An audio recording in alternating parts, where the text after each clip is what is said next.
आता जे नवीन लोक आरीवर्क शिकत आहेत किंवा जे स्टुडंट आणि बिगिनर्स आहेत तर त्यांचा नेहमी एक प्रश्न असतो की आम्ही पण स्टिच करतो, आम्ही पण वेळेवर प्रॅक्टिस वगैरे सगळं करतो, पण तरीही आमच्या स्टिचेसमध्ये गॅप राहतो. तर तो गॅप का राहतो, तर आज या व्हिडिओमध्ये तेच सांगणार आहे. तर व्हिडिओ शेवटपर्यंत नक्की बघा.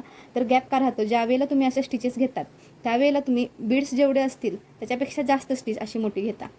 त्यामुळे या बीड्समध्ये किंवा या लाईन्समध्ये किंवा या स्टिचेसमध्ये असा गॅप राहतो. तर बघा, एवढे मोठे जर टाके तुम्ही घेतले आणि 2पेक्षा जास्त जर बीड्स यूज केले तर असा गॅप दिसतो प्रत्येक स्टिचमध्ये. तर हा गॅप दिसू नये यासाठी आपल्याला काय करायचं आहे, तर ज्यावेळेला आपण स्टिच घेणार त्यावेळेला असा बीड्स आपल्याला इन्सर्ट करायचा आहे धाग्यामध्ये आणि खालून जो आपला हातात धागा आहे तो धागा खेचायचा आहे. म्हणजे जेवढी आपली बीड्स आहेत तेवढी आपल्याला तिथे धागा खेचून घ्यायचा आहे, तिथे तुम्हाला स्टिच घ्यायची आहे. तर अशा पद्धतीने तर असा स्टिच घेतल्यानंतर ना जे तुमच्या स्टिचमध्ये गॅप येतो तो गॅप येणार नाही आणि तुमचं वर्क जे आहे पूर्ण फिनिशिंगमध्ये आणि छान दिसणार आहे आणि प्रोफेशनल वर्क वाटणार आहे तुमचं.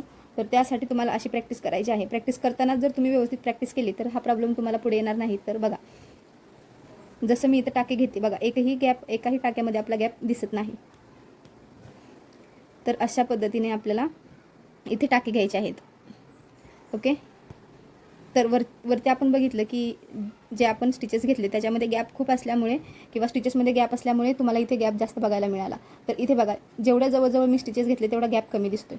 तसंच मी इकडे काही वर्क केलेलं आहे.